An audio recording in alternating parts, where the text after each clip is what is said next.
sobre o Minuto de Sabedoria. Sim. Tem uma colega de trabalho que ela sempre abre uma mensagem e ela fala que é pra você. É pra você o outro ou é pra ela? Na realidade, a gente sempre acha que é pra ela, porque nunca casa com... Ela pode fazer isso ou é a gente que tem que, sei lá, abrir e falar... Desculpem a tosse, gente. É assim, é aquilo que eu acabei de dizer sobre o Evangelho. A gente tem que tomar cuidado com as místicas, tá certo? E a gente tem que tomar muito cuidado com o Evangelho quando, no Evangelho, a gente começa a perceber as necessidades do outro. No Evangelho, gente, aqui dentro, seja onde for que nós estivermos em algum tipo de meditação ou de estudo, é para nós. Nunca é para o outro, é para nós, tá certo? Somos nós que estamos escutando. Cada vez que eu faço uma palestra aqui, eu não faço para vocês, eu faço para mim, porque é isso que nós temos que pensar. Porque cada vez que eu digo ou dou uma sugestão de como deve ser o comportamento humano, e claro que sempre esse comportamento humano terá que ser nas bases daquilo que Jesus nos ensina, e principalmente naquilo que está, quando se fala de comportamento, naquilo que está no Sermão da Montanha, eu estou falando antes de mais nada para mim. Então, sempre que eu ler uma mensagem, a não ser que eu esteja procurando algo para dar conforto a alguém, ela tem que ser lida para si mesma. Entende? Tá? Mas eu posso, na medida em que eu busque conforto para alguém, buscar uma mensagem que leve isso a ela. Aí sim, mas eu estarei fazendo isso como caridade, com amor, com carinho pelo sofrimento do outro. E não para apontar o dedo. Ok? Tá bem? Mas, como isso parece ser o cotidiano da sua vida no trabalho, quase todo dia. Antes que eu me esqueça, o que eu vou dizer para você? Faça uma oração interna, tá certo? E peça a Deus que abençoe a todos aqueles que estão ali, inclusive ela, para que realmente as bênçãos da mensagem e daquilo que se procura, ou que se deveria procurar na leitura desse livro, ele possa fazer o efeito ideal, tá bom? Ok? Ok, ela é minha diretora, eu preciso, realmente... Assim, a prece, gente, a prece interna, ela tem muito valor, porque é a sua vibração. Então nós temos que vibrar, mesmo quando alguém está agindo de alguma maneira, mesmo que muito sutilmente, contra nós. É importante que a gente devolva isso dentro de outro nível de vibração, de outro padrão de vibração, tá certo? Porque assim a gente não se contamina com uma atmosfera carregada, uma atmosfera pesada. Ok? Perfeito, obrigada.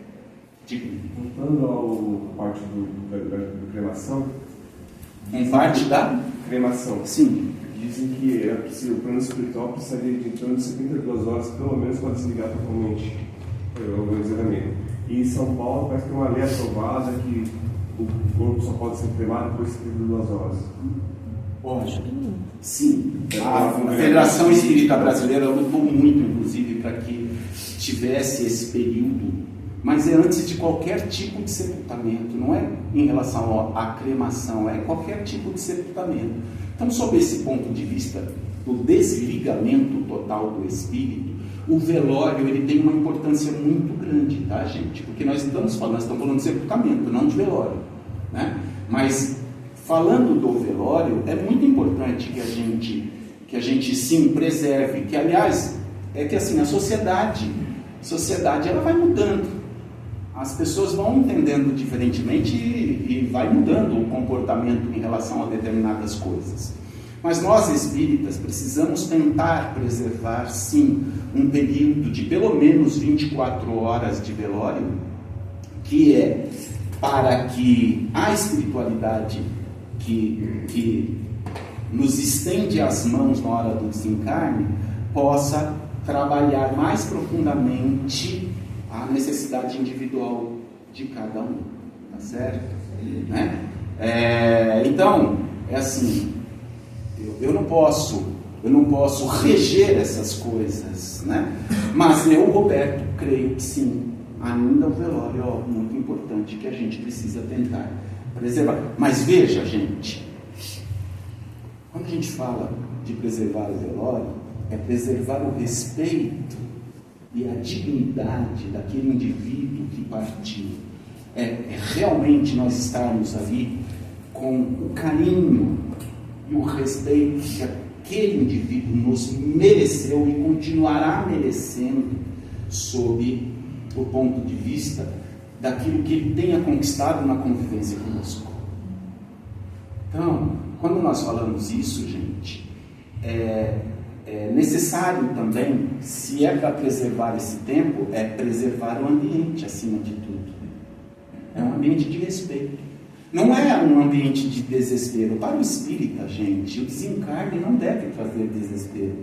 A gente crê na vida eterna, a gente crê na continuidade natural da vida. Né? Dizem que o espírita faz apologia da morte. O espírita não faz apologia nenhuma da morte, o espírita faz apologia da vida. Porque é a continuidade da vida que nunca vai desaparecer. Dos reencontros que certamente nós teremos. Porque nós vamos reencontrar com aqueles que nós amamos, nós vamos encontrar também com aqueles que nós não amamos. O fato é que nós vamos nos reencontrar. E se nós vamos nos reencontrar e a vida não desaparece, vamos encarar isso como simples continuidade.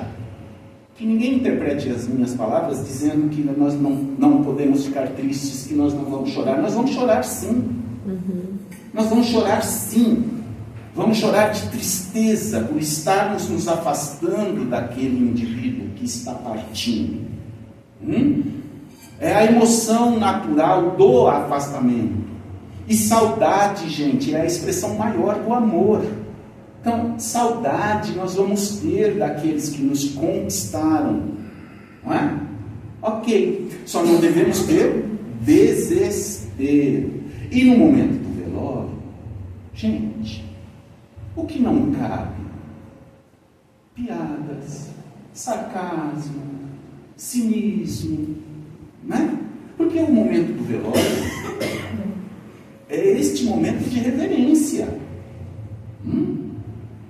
Entendem? Então, assim, mas o velório é algo muito importante sob o ponto de vista espírita, assim. Bom, ok? Diga, Gilberto. Você falou em preservar 24 horas. Mas hoje em dia, o que a gente percebe, a gente vive, é isso, tá? Não acontece. Não. A sociedade está em constante modificação de costumes. Para ele se desligar. Isso. Essas consequências, gente, elas são inerentes ao estado em que o indivíduo se encontra.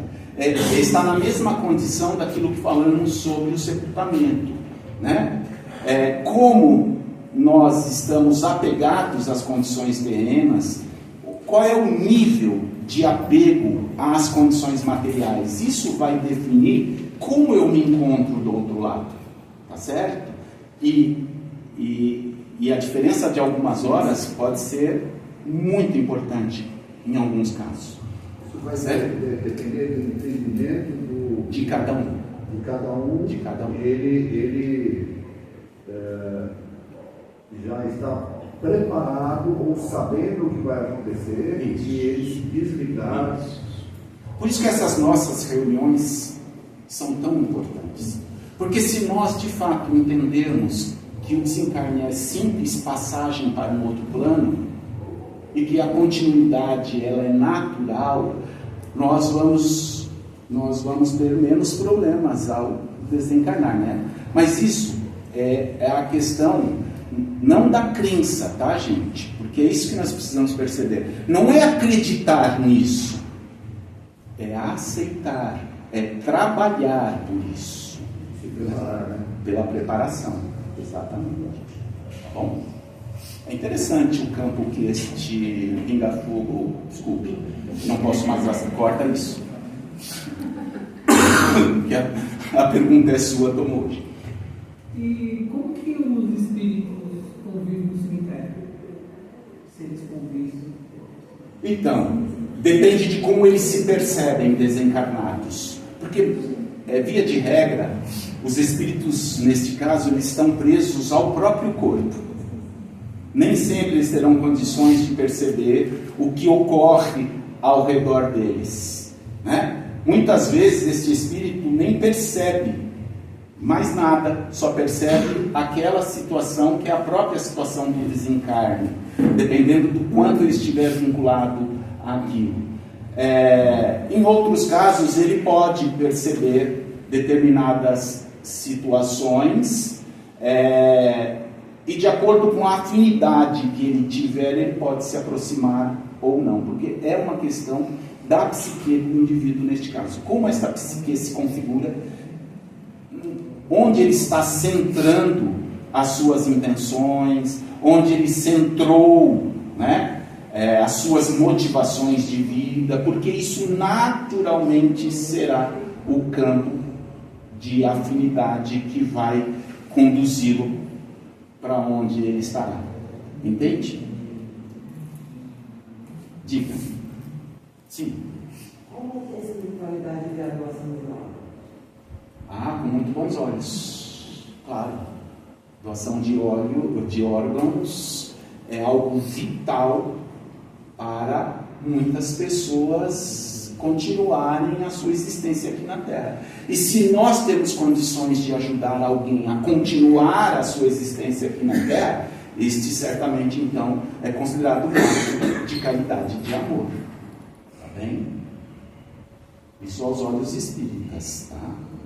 Não vamos confundir, tá, gente? Com outros credos que pensem diferente, tá bom? Diga, Giovana. O conhecimento espiritual é muito importante para o desencarne, mas o nosso instinto de sobrevivência pode também se impor a isso? Porque, por exemplo, o Chico, naquele momento do avião, entrou em desespero. Não é que ele entrou em desespero, né? Ele entrou naquela atmosfera que tomou conta do avião, tá certo? E se ressentiu com a possibilidade de um desencarne violento, que é a morte em um acidente de avião. É uma morte violenta. Então, naquele momento, né, de pensar na violência daquilo, mas graças a Deus ele tinha a bênção de Emmanuel ao seu lado. E a nós aproveitar essa lição, morrer com educação. Né? Não foi o que Emmanuel disse para ele, Chico? Tá bom, né? Mas pelo menos morra com educação, né? Não precisa gritar, não precisa se desesperar. Mas isso tudo está mesmo no campo do aprendizado, né? Da aquisição desse conhecimento e da aceitação da simplicidade que é desencarnar. Gente, desencarnar é muito mais simples do que encarnar. Menos sofrido. Porque desencarnar é o término de uma tarefa, é o término de uma etapa. Encarnar é o começo. Tem toda uma história ainda pela frente. Desencarnar, eu estou terminando. É claro que terão, né, nós teremos que fazer a revisão de certas coisas e isso pode assustar algumas pessoas.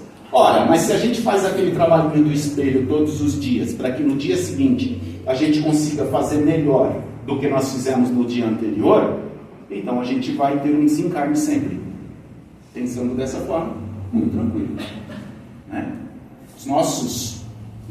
Aqueles que nos amam, eles estarão nos aguardando, confiem nisso. Né? Mas precisamos confiar e fazer por merecer. Tá bem, gente? Isso é importante. Estou devendo a pergunta de alguém? Sim. Referente àquela frase, a melhora da morte. Geralmente as pessoas estão lá, né, sofrendo, e a família inteira. Eu acho que essa sensação de angústia que prende, Isso é muito comum, né? E a melhora da morte, gente, ela é real. Não para todos os casos, mas ela é real e ela é bem recorrente até. Né? Isso tem alguns fundamentos que a gente pode observar. A oportunidade de alguns amigos e parentes se despedirem, trocarem palavras importantes que foram deixadas para o último minuto, e aí Deus concede essa misericórdia, compaixão de nós termos a oportunidade de trocar esta palavra. A principal palavrinha neste caso qual é, gente? Perdão, arrependimento. Né? Então nós temos a oportunidade de algumas coisas, daquilo que é pelo merecimento do indivíduo, ter uma qualidade de desencarne, né?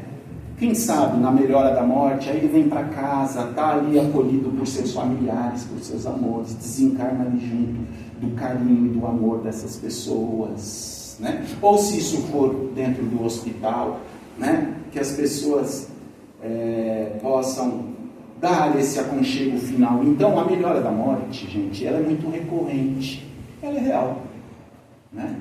Tá bom? São as oportunidades que às vezes Deus nos dá e a gente nem percebe, né? E isso aí, gente, é muito comum, mas muito comum, viu? Não fiquem preocupados com essas coisas. Quem mais? Tinha alguém na frente aqui. Isso, Juliana. Adriana. Quando a gente tem um parente que foi sepultado? Quando a gente tem? Um parente que foi sepultado. Aí tem pessoas da família que gostam de ir lá visitar no cemitério. Sim. Tem pessoas da família que não gostam. Sim. Tem alguma diferença?